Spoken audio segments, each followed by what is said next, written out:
Well, hello everyone. Happy New Year. Happy 2024. Good morning, good afternoon, good evening, wherever you are in the world. My name is Jason Levine. Nice to see you back here on Adobe Live, realizing as I just ran that video that this is no longer a masterclass slot. And in fact, trying something new and kicking off the new year with a brand new series of things you're going to see, I think, on every day of the week, or certainly Monday through Thursday, creative kickoffs. And the idea behind this is really just to kind of start your morning. Everybody's just getting going, as John Lennon once famously said. You can't make music at 8 or 10 in the morning or whatever it is. I feel like regardless of what kind of work you do, same kind of vibe. Granted, it's already 10 o'clock for me, so I've been going for a while. But, you know, if you're just starting and it's 9 or it's 8 or you're somewhere else in the world, it's super early, you need that little kickoff, that coffee kickoff. So that's what this is all about. And this morning we're going to be talking about some of the latest AI tools in Premiere and After Effects. But really, this is a conversation to really just see, what are you doing with AI? How has AI changed the way you're working? Or more importantly, are you leveraging it in some way? In the last couple of months, we haven't been together since September, if you can believe that. And Adobe Max and so many things have happened since then. But has it changed the way that you're creating? Or more importantly, are you leveraging it in different ways, just in general, whether it's in Photoshop, whether it's with Firefly directly? I'm really curious to know sort of what you're doing, what you're using. And of course, there have been tons of new visitors to the AI landscape, particularly in video in the last couple of months. So, you know, this is a really exciting time, and so very happy to be back with you. So I'm going to just go to the chat here and see who we've got joining us today. What's happening, Jess? What's happening, Anthony? Via Tim, how's it going? Happy New Year. Valdair, nice to see you. Reverb Mike, I'm only happy about the new year after a few shots of tequila. CJ, nice beard. Thank you. Yes, I'm still in my post-holiday vibe. Jess is saying that beard sure has thickened since I caught you live. Yes, it's hanging on. My family kind of dug it, and you know, I just don't feel like shaving. So we'll see. We'll see how long it lasts. Got some pro, some con. Some people are very honest about their dislike of it, by the way. Kevin, how's it going? Hugh, what's up? Frank, Jan Teller, nice to see you. PJ Gaudier, very nice to see you as well. How's it going? All right, everyone. So let's, again, we're here for the next 25 minutes or so. And I kind of want to just get into a few things real quickly. Oh, I see we've got Rufus is joining us as well. What's up, Ruf? Nice to see you as well. And Gala Gautier, how's it going? Okay, so I wanted to sort of go into a little bit of Premiere, a little bit of After Effects, not to demo for you. So that's not what this Creative Kickoff is going to be. You can watch that all week long. I don't need to be demoing for you at 9 a.m. It's more about how is this affecting and what is it changing in the way that you're working. All right, now in the last couple of months, we've introduced Enhance Audio in Premiere Pro. That's probably one of the biggest AI flavored additions that's come to Premiere in the last year. You know Enhance Audio because it is also podcast, Adobe Podcast. And we've shown that here on the stream, podcast.adobe.com. If you haven't checked it out, it's a free resource that really works magic on voice recordings, primarily for video. I've seen some people asking a lot like, well, how would it do for vocals? And, you know, with so much AI in the news, if you haven't been aware of, you know, we haven't talked since the Beatles' Now and Then came out. What? Major milestone in the world of AI. This is not specifically for that. Okay, so this isn't going to separate out your, John Lennon's voice from a crummy upright piano recording made on a microcassette. However, it can take isolated voices that were recorded poorly or just sound really terrible and ultimately make them sound that much better. And now you can do this inside of the Premiere Pro beta. So I just wanted to kind of showcase that to you real quickly. Ellie Louise, the robots control my brain. Nice to see you. So let's just take a quick look at that, and then we'll bounce over to After Effects, and then we're going to kind of keep the train rolling. But I just wanted to kind of showcase this if you haven't seen it already. Reemphasize again, this is in the Premiere Pro beta. So bear with me one sec as I switch my screens about. Oh, and I'm just going to make a quick adjustment here. You know, it's so funny. I rewired so many things in the studio over the last couple of months. Oh, and you get to see me in the pool. Sure, why not? First shot of the day. But that's not what we're here to talk about. What we're here to talk about is enhance audio. And what you're going to find is that now in the Essential Sound panel in the Premiere Pro Beta, which I want to emphasize again, if you don't have the Premiere Pro Beta, if you're a Creative Cloud member already, of course, you can just go to the Creative Cloud desktop app. You can download the Premiere Pro Beta. This can run simultaneously side by side with the release version of Premiere. First question, of course, is when is Enhanced Speech coming to the regular release version? Soon. We're still tweaking. Here's the amazing thing about this, though, and partly why this may be taking a little bit longer, is that this is running on device. So unlike podcast.adobe.com today, which is, of course, processing in the cloud, Enhanced Speech in Premiere Beta is running natively on device. So you don't need cloud connectivity to send your files up there to return the data.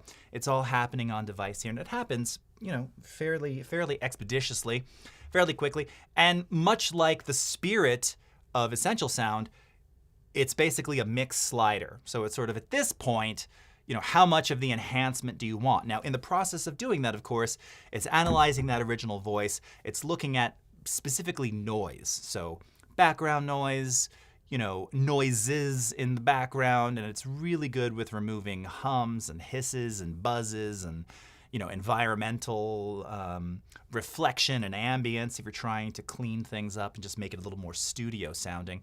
So this is really worth checking out, just to kind of show you very quickly how this all works. Let me play a couple seconds of this. Okay, so this is a test to see how well Enhance does with extreme background noise. All right. So let's go ahead and turn on Enhance here. Let it do its thing. Now, I think I actually already enhanced this, so it may not have, I mean, I've done it all beforehand, so it doesn't have to recache it. This is going to take a few seconds to do normally. So, and you'll see it, currently I have this at about, let's say 88%. I'll never quite understand our, you know, why is this like 1 to 10 as opposed to just a percentage? I don't know. I should probably argue that with the team, but whatever works. Let's take a quick listen. Okay, so this is a test to see how well Enhance does. And you can hear there's still a little bit of that, of the waterfall behind me. Now, if I back it off, here's the amazing thing about this, though. It doesn't have to re-analyze and re-enhance. With extreme background noise, keeping in mind that I'm trying to talk right into the camera, you can, in fact, drag the slider much like you can with Dynamics and other sliders in Essential Sound and affect the enhancement in real time, whatever sort of works for you.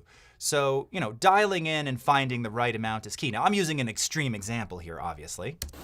But we've got a waterfall behind us, and it's super noisy. Now, one of the things that I like to point out about this, as you may have just heard, is for non-vocal sounds, this can be weird. You can get some weird results at times. You can get some kind of gurgly, sort of weird, you know, alien sighting in Miami sort of sounds. But play around with the slider. See what it can do. This is obviously an extreme example. And to be honest, when I found the sweet spot for me with this example was about 4 or 5 or 40, 50% of the mix amount. There's a little bit of the waterfall. That's fine. I'm in the water. It's moving. It feels weird if it's totally dry. And just case in point here. Now it may be slightly artifacted, but let's go back to the beginning here. I'm going to go back to my screen and just showcase this here. Okay. So you just, all right, again, I'm not gonna sugarcoat it for you. Those opening sounds, which are just waterfall, that's horrifying. Okay. Will AI replace us? No, not with that. Okay, so this is a test to see how well Enhance does with extreme background noise. I mean, it's kind of amazing considering how intense. Keeping in mind that I'm trying to talk right into the camera. All right, and if we go to like 4.5%. But we've got a waterfall behind us, and it's super noisy. Let's see. So this may be 88.2%, whatever. You get the idea. So play around with this, check it out. I could tell you this too. When your examples are not as extreme, but you just have maybe a very thin sounding audio recording, you used a lav, it wasn't positioned properly, it's off axis, or maybe it's a matter of distance. We've talked about that a lot on stream here, using this AI technology to do something that was absolutely impossible and unimaginable before this concept of machine learning models, of removing the space, removing the distance. This enhanced audio, it's shockingly amazing at what it can do. And we're still working on it. It's still in beta. So you may find times that the results change. You can still check out podcast.adobe.com. Sometimes those results sound a little bit differently. We're doing some things a little bit differently on device versus in the cloud. All that to say, check it out. How does it compare? I've talked about this before, to something like Resolve's voice ISO or just the traditional noise reduction algorithms. I mean, it's a totally different sort of output. The artifacting is also different. You know, again, with something that's just noisy, not like constant gurgling water, you have different types of artifacts, but they're not going to be the same types of artifacts potentially that you may have with something like a denoise algorithm. In general, actually, they're quite sonically, they're not an issue. I mean, especially in the context of if you've got underscore or background music or other things going, and you're just trying to clean up this voice, it can do a shockingly amazing job. And if you go back and you watch the Max keynote, where my colleague Dacia showed this off, it's super impressive. So check it out. Is it going to solve every problem? No. Is it the be-all, end-all of all things? Maybe, no. Will it replace us? Well, there was nothing that was doing this before. You had plugins to do noise reduction, so not replacing anybody. It's just getting you there a little bit faster. So this is the kind of AI that I really love, which is, again, the enhancement. You know, case in point, Now and Then, John Lennon, crummy recording. I have those original from years ago on vinyl and CD, and it's like this very loud piano. It's very distorted. Now, what Peter Jackson's able to do is isolate the different sounds, but then clean them up and make them bigger and obviously not just a little thin sounding mini cassette, 1/8 millimeter microphone version, but somehow make it sound like it's on a Neumann microphone. This is doing, again, some of that based on that machine learning model, where it's trying to take the sound and then replicate what that would sound like on a studio mic in a sound-treated room, which is why you get kind of that very broadcasty sound. So a lot of people ask, how do I take this and make it a little less, not so much less AI, but less perfect? The mix amount helps with that, but also sometimes just putting it back into an environment, adding a little something like studio reverb, and just adding back a little ambience. Just, again, so it's not quite so dry, quite so clean. It can be, in upwards of 100, 150 milliseconds, just buried beneath, just so there's a little bit of ambience, a little bit of space and reflection, and that can make a huge difference. All right, let's go to the chats here. Sean, what's happening? Paul Weaver, hey, nice to see you, long time. Marsha, all right. Robert, how's it going? Mohammed, got a nice audience here. Okay, hold on, I'm checking over on the additional ones. Bruce Arfsten from Dallas, nice to see you. Cherise Addison, hey, nice to see you. Yes, it's been a long time. Okay, I got some bots on this other one here. All right, we won't say hi to the bots, although I don't discriminate, but Okay, so let's cut across real quickly to After Effects. By the way, I see Paul Weaver saying, hey, it's snowing in the UK for real, not AI generated.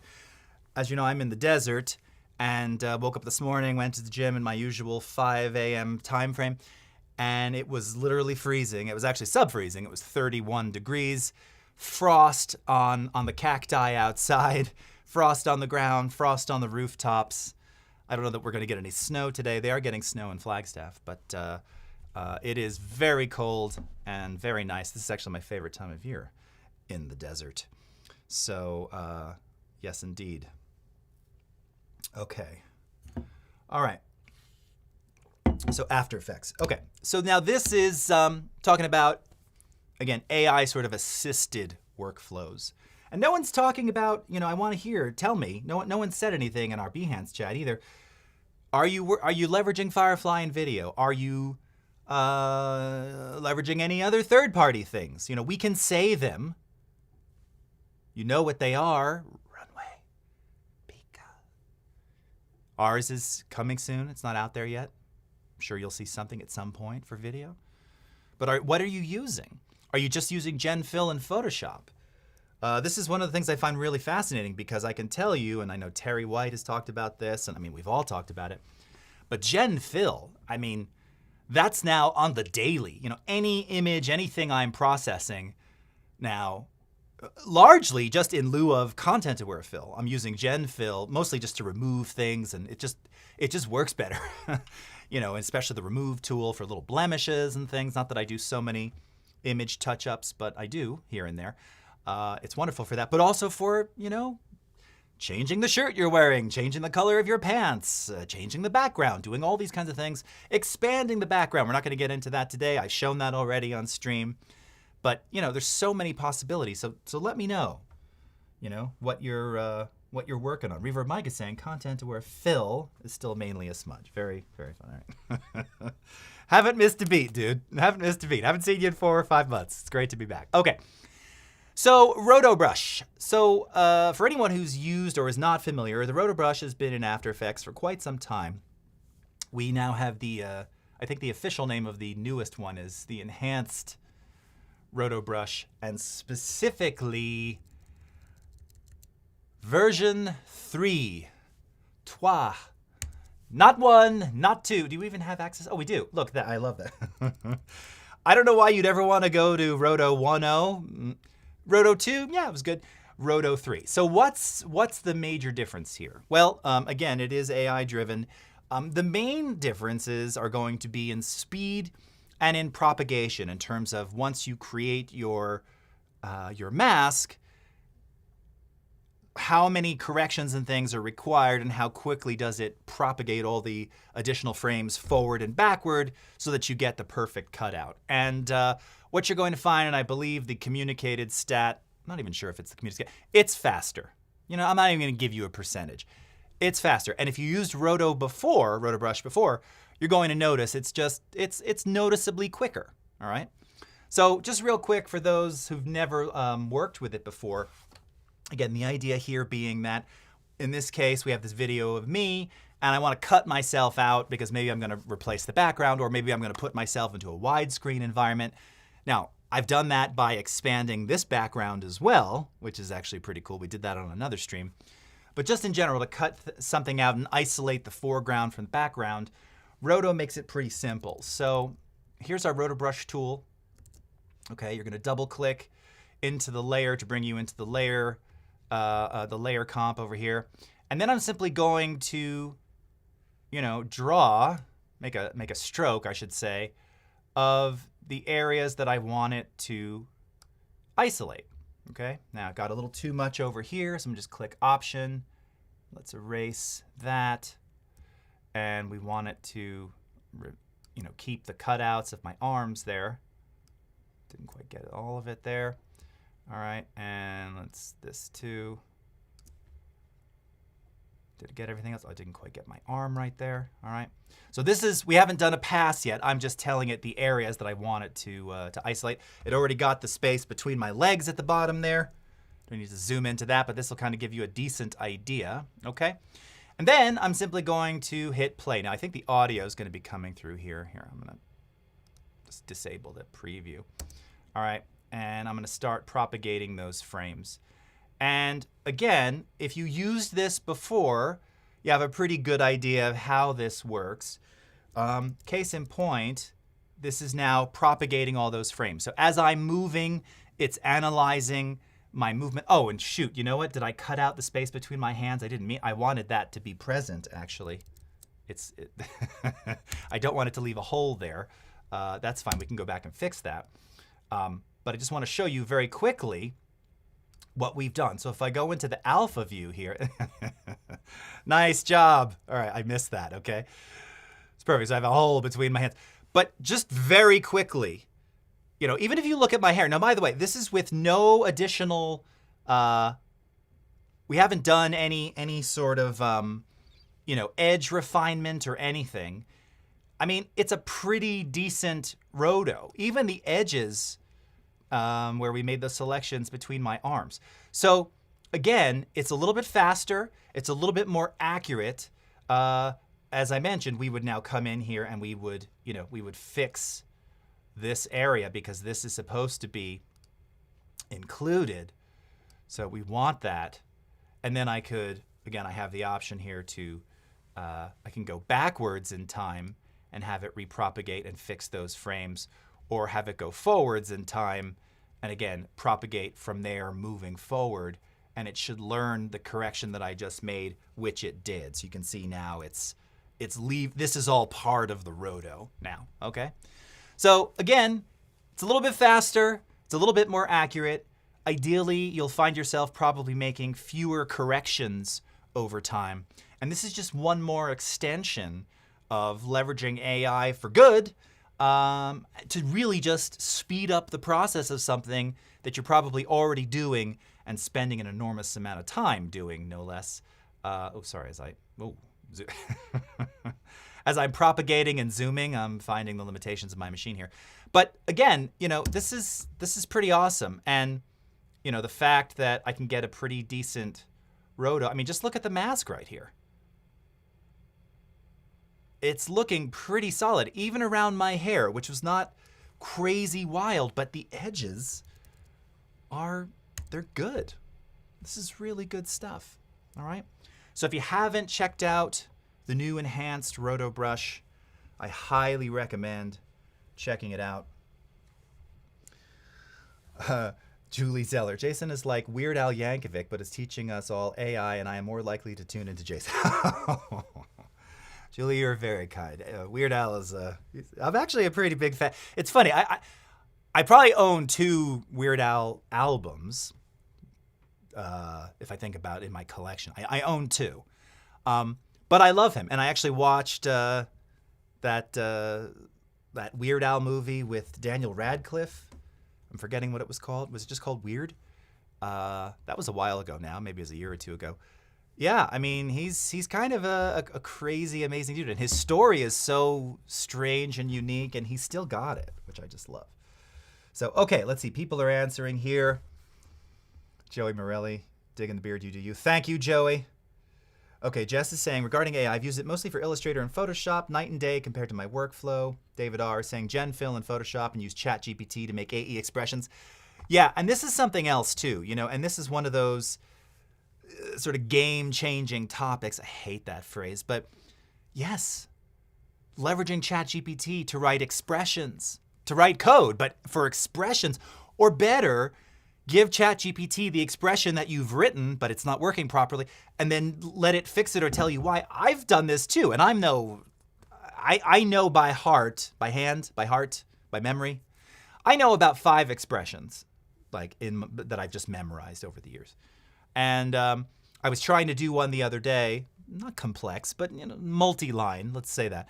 And I couldn't figure out why I was screwing it up. So I did the same thing, went to ChatGPT, and it fixed it for me. End of story. I mean, that's brilliant. It's wonderful. Now, of course, let's see. Now, what else have we got here? There's a couple more people. More Gen fills. My 12 and 8-year-olds love the new Roto brush, says Jess. Oh, wow. Start them early. That's what you got to do. You got to start them early. Paul, how come you don't use the tag Beetlejace anymore, Jason? You mean just in general? It's funny. Beetlejace. So that, I've said on stream before, by the way, we've got one more minute. That was my original email address in 1988 on AOL, beetlejace@aol.com. And then it segued to Hotmail, and then Gmail, and then, Twitter V1 when I joined in 2006. And that used to be the thing, because I was sort of trying to be anonymous, but, let people know my Beatles self. I wish I'd used my real name back then.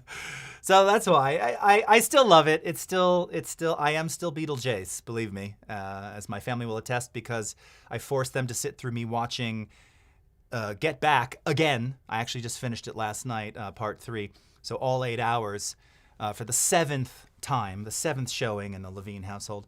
So they know me as Beetlejuice. But yeah, it's just kind of, it's dropped a bit. In any case, friends, that is all the time we have. So I want to thank you so much. Thank you, Jack. Thank you, Reverb, Mike, Jan, Whitney, everyone who's joined. We've got more video today, so stick around. Until next time, we'll see you in 2 weeks for another Creative Kickoff. Have a great rest of your morning, afternoon, or evening, wherever you are in the world. Bye-bye.